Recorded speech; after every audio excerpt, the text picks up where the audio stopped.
second advantage over Hubert, but disaster was about to strike. Just minutes after Burger entered stage 10, Mohamed Musa and Grant Martin, who was back in the rally under Super Rally rules, also started the stage. As Musa neared the end of the stage, he unknowingly passed the automarked Runnix of Burger at the side of the road. Moments later, this happened.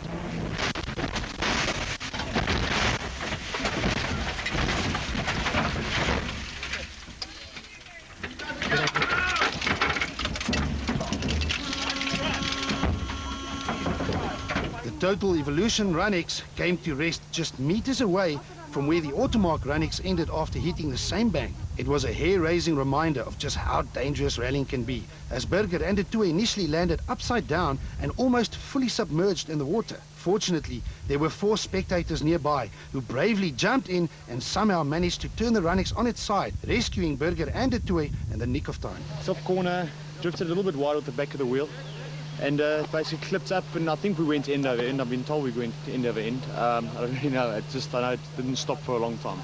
That's all I know. Both navigators were fortunate to escape serious injury. Musa suffered a broken shoulder, while the injuries to Skalk Burger were more serious. But he is recovering well. The rally fraternity wished them all a speedy recovery.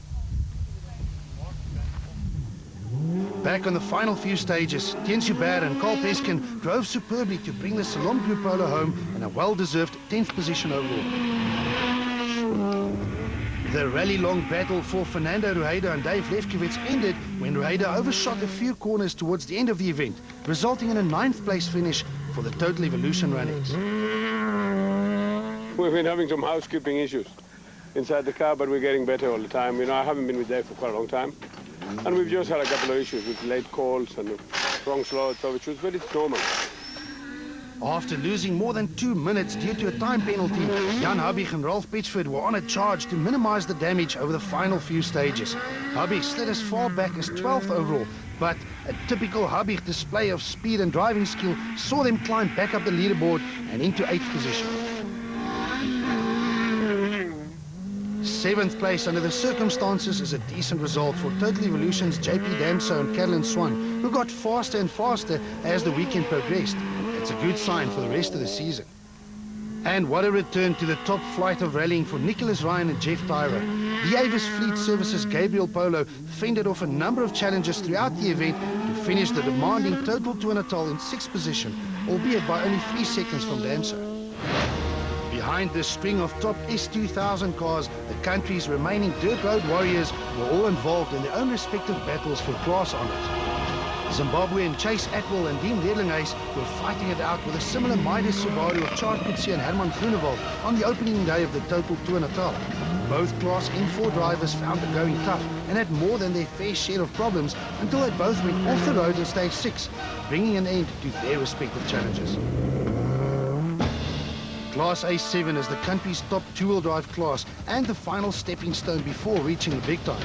With most of the former Class A7 drivers now in S2000, the class championship will be contested between former class champion Chris de Wit and Rian Erasmus in their automark-sponsored Toyota Runnix, and Michael Otto and Tommy de Toey in their aging liquid moly Toyota Corolla.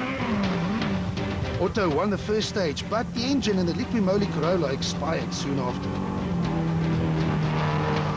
This left the automark Toyota Runnix of Chris de Wit and Rian Erasmus as the only remaining car in the class. De Wit was a doubtful starter before the event, but thanks to automark stepping in, the multiple lower class champion not only made the start, but also reached the finish. Class A6 for 1600cc cars turned into a close fight between Chad Conradi and Tian Rabe, and class veteran and former champion Craig Trott and Robbie Kutsia. Trott drove his Total Evolution Runnix well as always to claim 2nd position. But the Class A6 spoils went to Conradi, who made a welcome return to rallying after missing out on the previous season by claiming a maiden class win in his Silverton Engineering Hencom Autobody Toyota Aurus. Leroy Polter is another successful circuit racer who made his rallying debut in Natal behind the wheel of the Randburg Raceway Verrodo Toyota Runnix with experienced navigator Henry Dearlove in the hot seat, but they were forced to retire with a broken lower control arm. Class A5 was once again an inter-team battle between the defending champion Guga Zulu and Sean Visser and Andre Kleinberg and Kes Naidu. Both BP Ultimate Volkswagen City Golf drivers have new navigators this season, so these two ultra-competitive drivers went to war as equals. Zulu drew first blood by opening up a healthy 1-minute class lead, but early on during day 2, Zulu rolled his City Golf out of the lead, out of the rally, leaving Kleinwerk to pocket the 9 points that come with a class win. 17-year-old Ashley Hake-Smith and Hilton Orphy claimed their best ever class finish in their Team React Toyota Yaris with a fine second place. Robson Maganesi and Pierre Jordan were the only Class N3 finishers in their Ford Fiesta. With just 2 stages to go, the question of who will win the first rally of 2010 still had to be answered. Hergen Fecken has a 35-second lead over teammate Enzo Kuhn, with Cronje comfortably in third, while Van Niekerk was now hot on Rothenbach's heels and chasing down fourth. With just 23 kilometers of special stage distance to go, Enzo Kuhn was running out of time.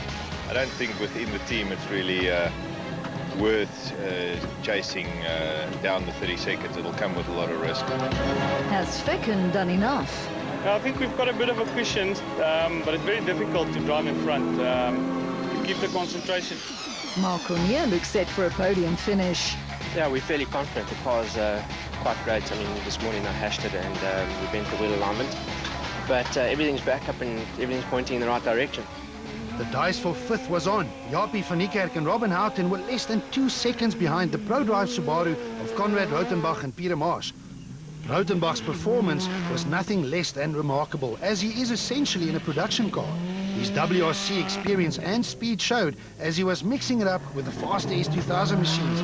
But instead of fighting for a podium like he did in the earlier parts of the event, he now had to fend off the attention from the new Africa Development's orders of Van Niekerk. Van Niekerk drove superbly to establish himself as a real favorite for privateer honors, and on stage 11 he moved past the Subaru of Rautenbach to take 4th position. But on the final stage he tried a little too hard. But we gave it our best and we gave it a little bit too much. Rautenbach and Marsh won the battle for privateers honors and recorded an excellent result, 4th overall on the total Tour Natal. We tried, and now I feel pretty confident now, and hopefully we can get a Super 2000 car for the next event, and then we'll see what we can do. After finding themselves outside of a podium finish just a few stages ago, Mark Cronje and Robert Paisley really opened up the taps over the latter part of the event. The Castrol Toyota Auris even won a few stages as Cronje made 3rd position his own, a position he managed to hold on to until the end.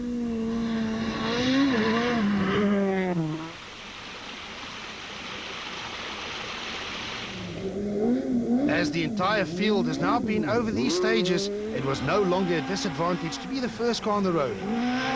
Enzo Kuhn and Guy Hodgson had 35 seconds between them and leaders Fecken and Aries. Kuhn knew that 35 seconds would prove to be too much, but nevertheless threw caution to the wind in a last effort to influence the outcome. The BP Ultimate Polo was fast, so fast he won 3 of the last 4 stages, but in the end he could only close the gap down to 24 seconds, roughly the same amount of time he lost when he had an overshoot early in the day.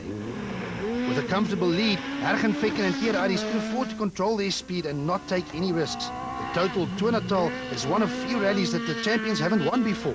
Fecken came close in 2008, but a misfire on the last stage robbed him of victory. But this time round, nothing could stop the champions as they brought the BP Ultimate Polo home for yet another victory. And a comfortable win for Fecken over teammate Kuhn by 24.9 seconds, followed by Cronje and the production car of Rautenbach. Van Niekerk gets another helping of points for 5th, ahead of Ryan, Damso, Habich, Rueda and Joubert, who rounds off the top 10. What a way to start the season for double South African champions Hergen Fecken and Pierre Aries. We pushed hard this morning in the first 4 stages, got the gap. Enzo made a bit of a mistake, so that gave us a breather. We just had to get to the end. Went well. And what a great start for BP Volkswagen, who claimed the top 2 steps of the podium. Well, I think we had a near perfect rally. It was a spot on. We tried hard. Everything worked well. But, you know, we went off the road. We spent 20 seconds in the sugar cane, and we lost by 25. And that's the bottom line. For the first time in 3 years, Mark Cronje managed to finish the total Tour Natal, and with a fine 3rd place. I'm really chuffed, and also this has been a very tough event for me for the last couple of years. and walking away with a result is exactly what I needed.